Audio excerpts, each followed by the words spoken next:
have music on music platforms, better watch out. These music platforms are about to tattle on you. I'm sure you heard the news that Spotify won its legal battle against the Mechanical Licensing Collective. A federal judge ruled in favor of a revised royalty structure for musicians. So how does this reduce royalties? It has to do with Spotify bundling audiobooks with their premium subscription. Spotify Premium is now considered a discounted bundle package, and because of this, the royalty pool for musicians just got smaller. That's why the Mechanical Licensing Collective, the organization that collects your mechanicals, sued Spotify last year. The MLC accused Spotify of breaking the law, but a judge just ruled that Spotify didn't break any law at all, and they followed the rules set forth in the 2022 Phonorecords 4 agreement. I'll post all these links in the description below, including the entire ruling, in case you want to read it yourself. Now, this ruling doesn't surprise me one bit, and I'm going to tell you what major labels are doing in response to this and why you shouldn't copy them as an independent artist. But honestly, this is par of the course with the music industry, with AI music gaining popularity, with fake artists flooding Spotify, bot streams. It really is turning into quite the situation. And honestly, in my opinion, AI music is way more of a danger. Check out this video I found. Is a new AI music generation tool that you're either going to love or you're going to hate. So this is called Udio, and it's currently free to use with the ability to make up to 1,200 songs a month. There's currently a pre-existing library of lots of tracks created by other people, which you can further remix into something else by altering the prompt, or you can easily change the lyrics into anything you want. It seems to me that non-musicians, meaning most people and most corporations and platforms, are leaning into this AI music feature. And if you just think about the implications of creating a free account and being able to generate 1,200 new songs a month, not only that, but you get to tweak the AI songs that other users generated. So many questions are popping into my head, like who owns the music? Should Spotify or other streaming platforms pay a royalty when these AI music tracks are streamed? And are they using copyrighted music to train the algorithms? That last detail is going to be a huge debate in the court of law. In fact, Universal Music just bought Downtown Music Publishing, which owns CD Baby and Songtrust, because I think the battle for AI music is going to come down to who owns the most songs. If these massive music catalogs are getting trained on existing music and the court eventually rules that the source material, the underlying songs that are training the AI songs,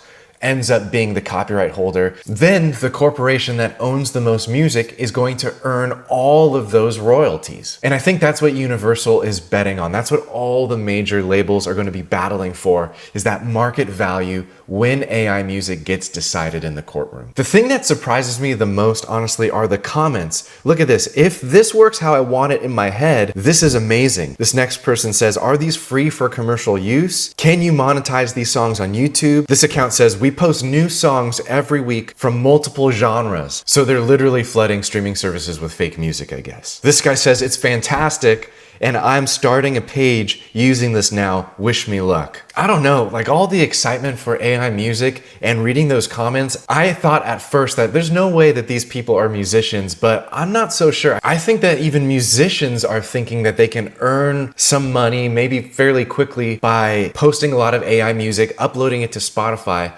and earning royalties at a much faster rate, because there's almost zero work required releasing AI music compared to producing, mixing, mastering, not even to mention crafting lyrics and crafting melodies and working on an arrangement. All of the personalization and creativity of making music is just outsourced to a machine now. And I think the only reason that I could think of to do this is just to earn money. Okay, maybe there is a secondary reason to grow a fast audience, but it's not an audience based on you, is it? This is just an opinion, but I predict that an AI music brand that's faceless, that has no story, that has no person behind it, is not going to be a very valuable brand to monetize. Now, Spotify has really yet to make a notable response to the rise of AI music, But Deezer, another streaming platform, is actually going to be building a warning into their platform. Take a look at this. If you have music on music platforms, better watch out. These music platforms are about to tattle on you. So Deezer, a smaller platform, but it's like Spotify, it's like Amazon Music, and Deezer just filed for 2 patents because they have this supercharged AI detection technology where they're not only going to detect if you're using AI to make your music, but they're actually going to note on their platform that your music is made with AI. Now, what's kind of interesting is that Deezer says, well, we are being flooded with 10,000 new AI tracks every single day. And they go, that means that about 10% of our platform right now is already AI music. So what we want to do as Deezer is to create a little safeguard for songwriters and artists so that their royalties are not essentially getting diluted or touched by the AI creators. I 100% think that this is going to be the rebel response of legacy artists, legacy labels with large catalogs of real human music pushing back against AI. And Deezer seems to be an example of a company that wants to preserve the royalty pool for real human creators. And I wouldn't be surprised if Spotify eventually did this as well. I don't know if that's going to make up for Spotify reducing music royalties because of audiobooks. That's going to be a hard one to live down. But as of right now, thousands of AI tracks are being uploaded to streaming platforms every single day.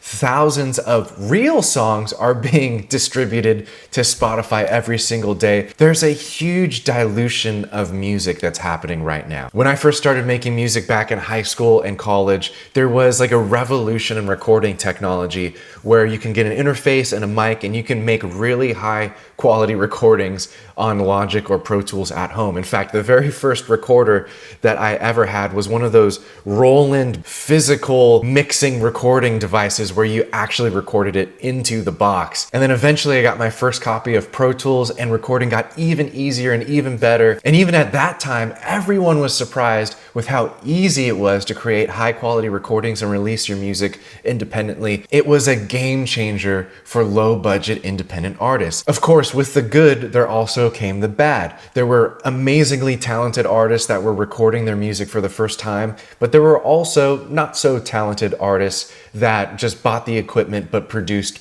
bad quality music, right? Of course, you're going to get the whole spectrum. But with AI music, you have this problem times a million. To produce an AI track, you don't even have to buy equipment. You don't have to know an instrument, and you don't even have to have your own song idea to create and release an AI song. And so the flood of AI music that's about to come and the dilution of the listening experience that's about to happen on streaming services, it's going to change a lot about how we need to approach building a music career. Major labels are reacting to this in a fairly predictable way. They're thinking if music royalties are becoming worthless and the market's getting more flooded, then their solution is just to pump their artists with more low quality streams and more listeners from overseas so that they can keep their monthly listeners high and keep the brand persona alive for other monetization opportunities. For example, if you look at a rising star like Gracie Abrams, she toured with Taylor Swift, she was at the Grammys, she is signed to a major record deal, and you go on her Spotify and you scroll all the way down to her bio where you can see the breakdown of her monthly listeners, you'll see that the highest contributing country by far is Indonesia. What exactly does that mean? Well, this is just a guess, but if you've ever run Facebook ads before, you'll know that Indonesia is one of the cheapest countries to run ads to. And so you can get more streams for the same budget compared to targeting Great Britain or the United States or Australia, right? Those countries are more expensive to market to. Now, obviously, there's no way to prove this without looking at the ad account directly, but if you look at another artist like Casey Musgraves, who is also very popular, was also at the Grammys, was nominated for Country Album of the Year this year, if you look at her countries, you can see that there is no Indonesia to be found. Could this be just a difference in genre? Sure, it could be. Is this all just speculation? Of course it is. But I'll tell you what, those Indonesian streams are not earning very much by way of royalties, so that's why I think even labels don't care about making money from streams. They just care about the brand presence and the aura from having a certain monthly listener count. In fact, 1 million streams from Indonesia will earn you about $1,500. But if you change the country location to Australia and you input 300,000 streams, which is roughly the amount Casey Musgraves has, you're going to actually earn more royalties from from less streams. So whether or not major labels are doing this on purpose, the numbers don't lie. And I'll leave a link to this Spotify royalty calculator in the description below for you to play around with. This is why I firmly believe that even major record labels don't care about making money from streams, because it's far more profitable to monetize the brands of their artists. And the same is true for you as an independent musician. In fact, you have invisible armor against all the negative changes that are happening in the music industry right now. You're protected because you're small, you're independent, you're personable, and you can connect directly with your fans. The big artists and the big corporations are the ones that have to wrestle with this issue. Spotify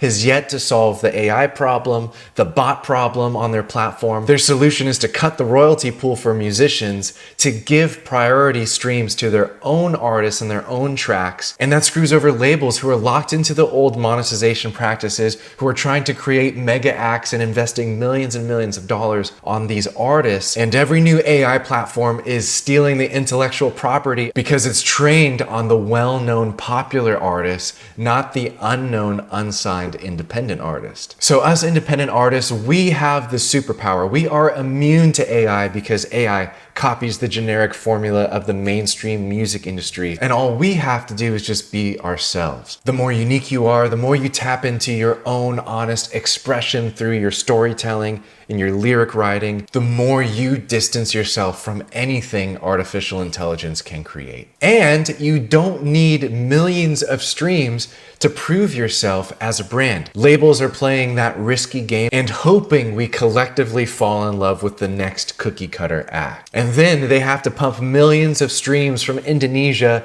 into their Spotify accounts so the public perception from release to release doesn't break and shatter their investment. But for independent artists, fortunately, that's a game we don't need to play. We get to communicate directly with our fans. We get to invent new ways for them to experience us, new ways for us to give to them, to share our new songs, our life updates, our creative processes, all of it. Never before has it been more possible to distribute our brand and our message to the whole world. And the traditional music industry is playing a completely different game, but we don't need to go through a gatekeeper in order to get our music out there. If you feel like you need help with any of this, I love helping independent musicians build their brand and attract their fan base. So there's a link in the description if you want to reach out to me and we can start talking about working together. We'll see what happens with AI in the music industry and all these royalty changes, but one thing's for sure, we never got much benefit from the traditional music industry anyways. So as an independent artist, don't copy what the major labels are doing. Instead, make a way for fans to find you and monetize your audience directly. Leave a comment below if you're currently doing that, and I'll see you in the next video. I want to give you a gift as a thank you for watching this video. It's my on-demand masterclass titled How to Get 1 Million Streams as a Part-Time Artist. Inside this masterclass, I'm going to show you how I reached 1 million streams with my music and how I do it for my clients as well. I'll also show you how to identify which songs are going to be your best attractors using a technique I call song battling. And we'll also cover how to make Spotify give you free streams through triggering the algorithm and using playlists to your advantage. It's all covered in the training, and they're the exact same things that I use for my artists at my agency, and I want to share them with you inside this free workshop. So if you already have music on Spotify but you're not getting the streams that you want, check out my 1 million streams workshop. It's completely free